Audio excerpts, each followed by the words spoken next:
Useful किया जाता है।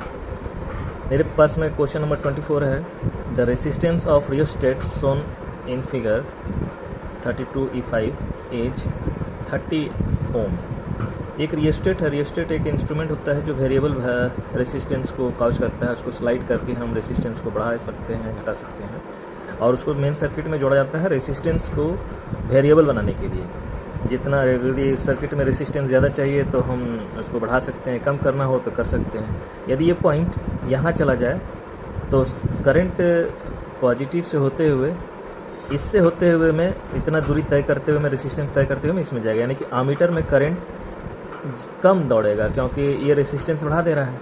और अगर रियोस्टेट को यहाँ पे हम पॉइंट कर दें तो क्या हुआ कि करंट यहाँ से गया, ये दो भाग में बट गया, एक यहाँ, फिर ये आकर के मिल गया और फिर वो आमीटर में चल गया डायरेक्ट, यहाँ कोई रेसिस्टेंस इसमें नहीं मिला। तो एक में यदि हम रियोस्टेट को यहाँ पे देखें तो 30 ओम का रेसिस्टेंस इस सर्किट में आ जा रहा है, और अगर रियोस्टेट को यहाँ सेट करें तो 30 ओम कम हो जा रहा है।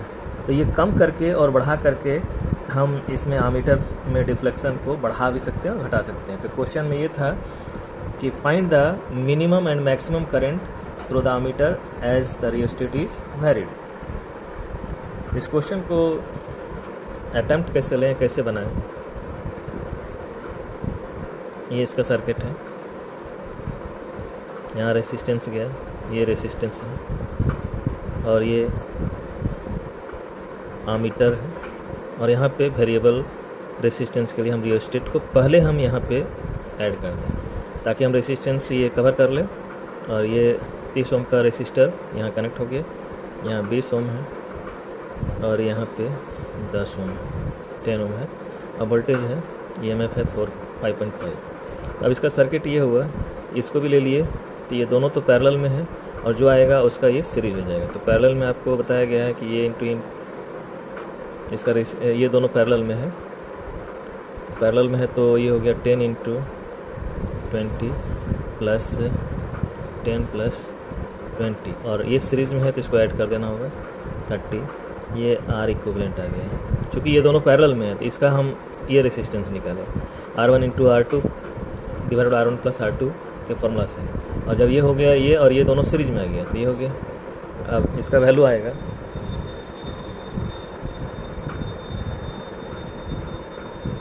110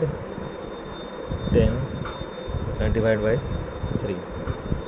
इसको आप कैलकुलेट कीजिएगा तो इसका वैल्यू आ जाएगा 110 डिवाइड बाई 3। अब करंट, इस केस में करंट भी इक्वल टू होता है V/R इक्विवेलेंट, तो 5.5 डिवाइड बाई 110/3, 5.5 × 3 डिवाइड बाई 110, और ये वैल्यू मिल गया 0.15 एंगस्ट्रॉम। एक तो ये करंट हुआ, दूसरा में रियोस्टेट को यहाँ पे हम अगर सेट कर दें तो उस केस में ये बाईपास हो जाएगा, रेसिस्टेंस इधर ही रहा लेकिन करंट इधर दौड़ जाएगा, ये एमीटर में चला जाएगा करंट इस तरह में। ये हो गया 20 ओम का, ये हो गया 10 ओम का, और ये पोटेंशियल है 5.5 वोल्ट का। अब ये दोनों पैरेलल है, जैसे हम लोग यहाँ दिखाए तो यही है, R इक्विवेलेंट अब इतना ही रह गया, ये रेसिस्टेंस कम हो गया क्योंकि ये इधर 30 ओम का रहने के बावजूद भी करंट इधर से ही चल जा रहा है, इसको पास करके नहीं जा रहा है, यानी कि ये हट गया। तो R इक्विवेलेंट इक्वल टू गया 10 × 20, 10 प्लस 20, तो 200/30 हो गया, यानी कि 20/3 हो गया। अब करंट इस केस में भी पोटेंशियल डिफरेंस तो वही है, अब R इक्विवेलेंट यहाँ चेंज हो गया, R इक्विवेलेंट इस केस में हो गया 20/, तो ये भी हो गया 5.5 और 20/3, ये हो गया 5.5 × 3/20, 16.5/20। अब 16.5/20 को हम लोग कट कर दें तो ये आ जाएगा, ये तो कैंसिल हो जाएगा, तो 1.65 हो जाएगा और 2 हो जाएगा। तो इस केस में क्या हो जाएगा, 8 दूनी 16 हो गया और 2 दूनी 4 और 2 5, यानी कि ये 0.53 एंगस्ट्रॉम है। तो ये 0.15 एंगस्ट्रॉम और ये एम्पियर, और ये 0.83 एम्पियर ये करंट आ रहा है। और ये करंट जो है मिनिमम करंट है और ये मैक्सिमम करंट है। मैक्सिमम करंट कब होगा, जब हम मैक्सिमम करंट कब होगा एक बार फिर से देख लें, जब हम रियोस्टेट को इस पॉइंट पे ले आते हैं तो रेसिस्टेंस कम कर दे रहे हैं 30 ओम का, तो करंट मैक्सिमम हो जाएगा। उस समय यही केवल सर्किट में काम करेगा, दो रेसिस्टेंस और दोनों पैरेलल रहेगा।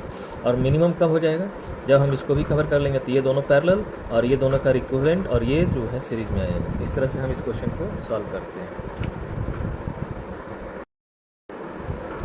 अब क्वेश्चन नंबर 18 आप लोग देखिए, the potential difference between the terminal of 6.0 volt battery is 7.2 volt when it is being charged by a current of 2.0 ampere. What is the internal resistance of the battery? इस तरह question हम लोग NCERT का था, solve किए हैं और NCERT question भी आप लोग सॉल्व कर लेंगे। स्टैंडर्ड बुक है ये सब और कॉम्पिटिटिव एग्जाम में क्वेश्चन ये सबसे ज़्यादा आता है। CBSE में क्वेश्चन यहाँ से पूछा ही जाता है। तो आप लोगों को पढ़ाया गया था कि कोई भी सेल, मान लेते हैं ये पॉजिटिव टर्मिनल है, ये नेगेटिव टर्मिनल है,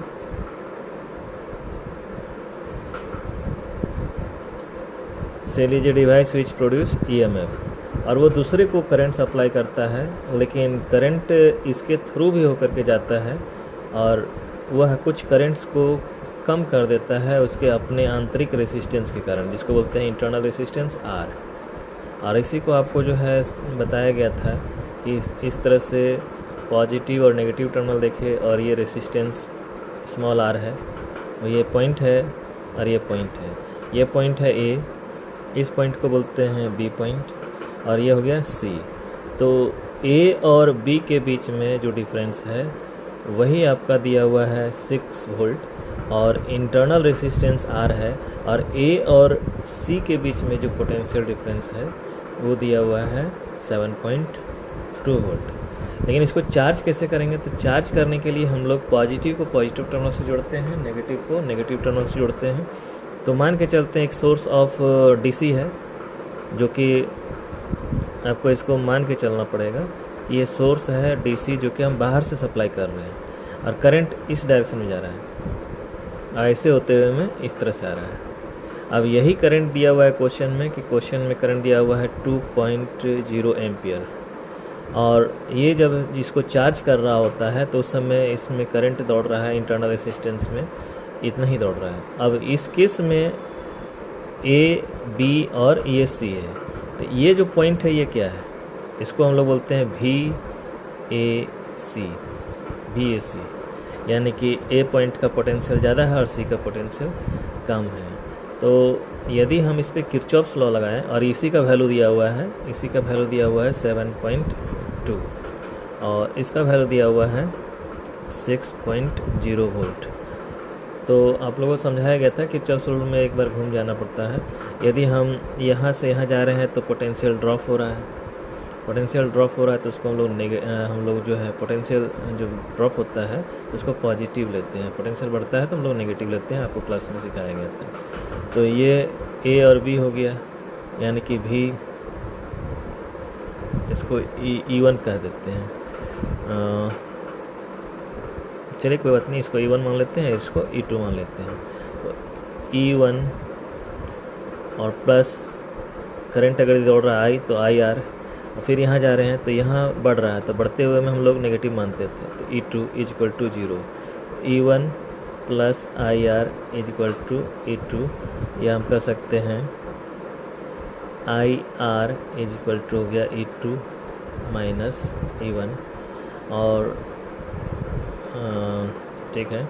और डायरेक्टली हम जो है इंटरनल रेसिस्टेंस निकालना है तो यहाँ पे I कर दिए, R का वैल्यू हो गया, R को ही निकालना है, तो E2 minus E1 divided by I। अब ये E2 क्या है, ये है आपका दोनों टर्मिनल के बीच में पोटेंशियल डिफरेंस, जिसको 7.2 बताया जा रहा है। और ये E1 क्या है, ये बैटरी का EMF है, डिफरेंस बिटवीन टर्मिनल्स ऑफ इतना EMF बैटरीज। तो ये दिया हुआ है E2 का वैल्यू हो गया 7.2 माइनस E1 हो गया 6.0 और डिवाइड बाई करंट दौड़ रहा है 2, तो यहाँ पे हो जाएगा 1.2 डिवाइड बाई 2 दैट इज़ 0.6 ओम। ये इसका आंसर। आप क्वेश्चन को समझें। क्वेश्चन में चार्जिंग कर रहे हैं, चार्जिंग के लिए हमको डीसी सप्लाई देना होता है और पॉजिटिव को पॉजिटिव टर्मिनल से जोड़ा जाता है चार्जिंग के समय में। तो ये सिंपल सा क्वेश्चन देखने में लग रहा है, लेकिन सिंपल है नहीं, कंसेप्चुअल है, कंसेप्चुअल क्वेश्चन है। ये सब बाकी सब क्वेश्चंस भी इसी तरह से हम आपको सॉल्व करके भेज देंगे, या आप क्लास में आइएगा तो उसमें डिस्कस करेंगे।